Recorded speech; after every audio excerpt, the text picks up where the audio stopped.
দলীয় সভানেত্রী শেখ হাসিনার সঙ্গে একটি ভার্চুয়াল বৈঠক অনুষ্ঠিত হয়েছে আওয়ামী লীগের ওয়ার্কিং কমিটির বেশ কয়েকজন নেতার সঙ্গে। সেখানে বেশ কয়েকজন প্রেসিডিয়াম সদস্য উপস্থিত ছিলেন এবং দিল্লি থেকে শেখ হাসিনা ভার্চুয়ালে যুক্ত হয়েছেন, আর আওয়ামী লীগের নেতারা দিল্লিতে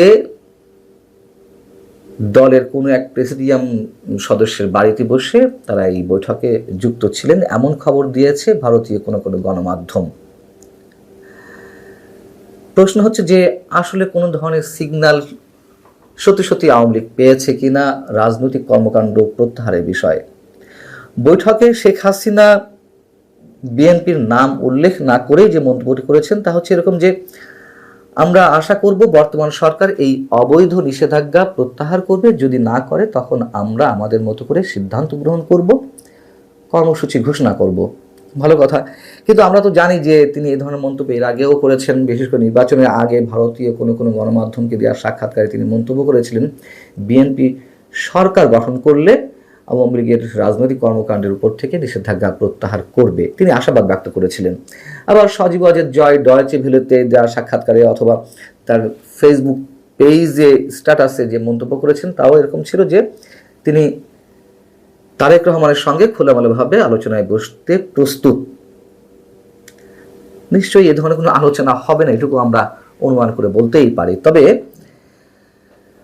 কোনো একটা সিগন্যাল তারা পেয়ে থাকতেই পারেন, সেটি কোন পর্যায়ে সে সম্পর্কে নিশ্চয়ই আমরা নিশ্চিত করে বলতে পারছি না। শেখ হাসিনা ভারতে অবস্থানরত নেতাদের উদ্দেশ্যে বলেছেন যে মানসিক এবং অন্যান্য প্রস্তুতি নিতে দেশে ফিরে আসার ক্ষেত্রে।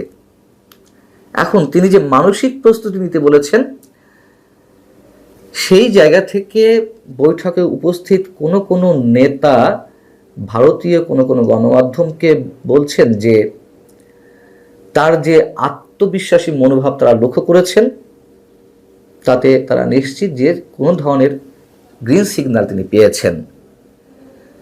যদি পেয়েই থাকেন তাহলে সেই গ্রিন সিগন্যালটি আসলে কোত্থেকে?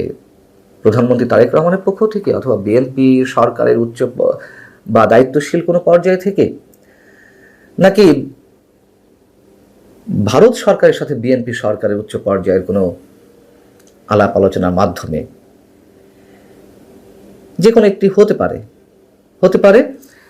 তবে ভারত আওয়ামী লীগের পুনর্বাসনের বিষয়ে, রাজনৈতিক পুনর্বাসনের বিষয়ে চেষ্টা চালিয়ে যাচ্ছে, চেষ্টা চালিয়ে যাবে, এটুকু আমরা নিশ্চিত। এ সম্পর্কে মন্তব্য আমি আগেই করেছি। এখন ধরে নিলাম ইতিবাচক বার্তা পেয়েছেন আওয়ামী লীগের হাইকমান্ড যে কোনো মাধ্যমে, অথবা পাননি, যেটিই হোক না কেন।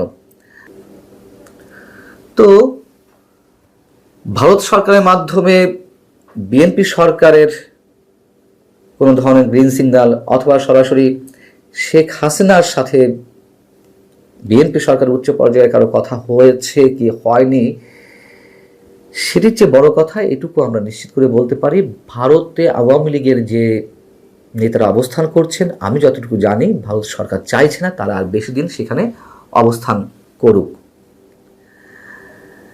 মানে দেশ থেকে শত শত কোটি টাকা, হাজার হাজার কোটি টাকা নিয়ে ভারতে বসে থাকবেন, কিংবা অন্যান্য দেশে বসে বড় বড় কথা বলবেন, হাতে গোনা 2-4 জন ছাড়া বাকিরা তো সব এই অবস্থায় দেশ ছেড়েছেন।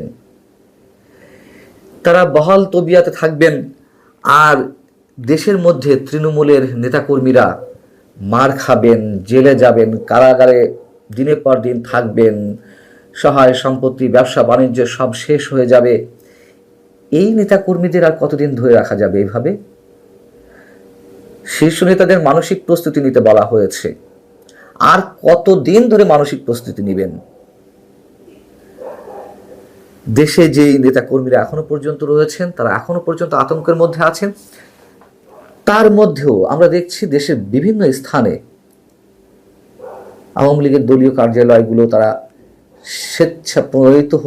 স্বতঃপ্রণোদিত হয়ে খোলার ব্যবস্থা করছেন, অথবা কোথাও কোথাও স্থানীয় বিএনপি নেতাকর্মীদের সহায়তায় তারা এই কাজগুলো করছেন। আবার দলীয় কার্যালয় খোলার পরে কথিত জুলাই যোদ্ধা সেগুলো আবার তালা লাগিয়ে দিচ্ছেন, ভাঙচুর করছেন। এই যখন অবস্থা, তখন এই বিষয়টিকে ইঙ্গিত করে বিএনপির মহাসচিব এবং স্থানীয় সরকার বিষয়ক মন্ত্রী মির্জা ফখরুল ইসলাম আলমগীরের দৃষ্টি আকর্ষণ করা হয়েছিল সাংবাদিকদের পক্ষ থেকে। তিনি উত্তরে বলেছেন যে এটা এইভাবে খোলা হোক আমরা চাইনি, যেহেতু আইনগতভাবে বলা আছে যে তাদের কার্যক্রম নিষিদ্ধ, সেভাবে এটাকে দেখা হবে সব জায়গায়।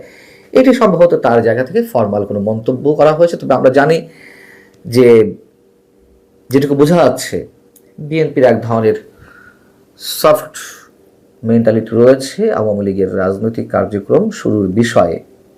যেটুকু বোঝা যায় তাদের বক্তব্য বা কথাবার্তা, কোনো হার্ড লাইনের বক্তব্য তারা এখনো পর্যন্ত দেননি। সেই জায়গা থেকে হয়তো আওয়ামী লীগের রাজনৈতিক কার্যক্রম খুব দ্রুতই শুরু হবে।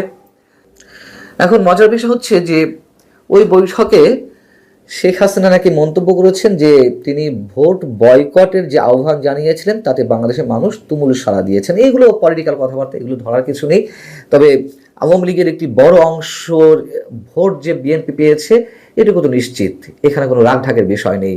আবার ওই বৈঠকে যারা উপস্থিত ছিলেন সেসব নেতাদের কেউ মন্তব্য করেছেন যে জোর গলায় বলেছেন আন্তর্জাতিক মহল বাংলাদেশের ত্রয়োদশ জাতীয় সংসদ নির্বাচনকে অনুমোদন করবে না। এইসব কথাবার্তা বলে কোনো লাভ নেই। এখন এগুলো বলে আর রাজনৈতিক মাঠ উত্তপ্ত করার কোনো সুযোগ নেই বা উত্তপ্ত হবেও না, এটাই বাস্তবতা।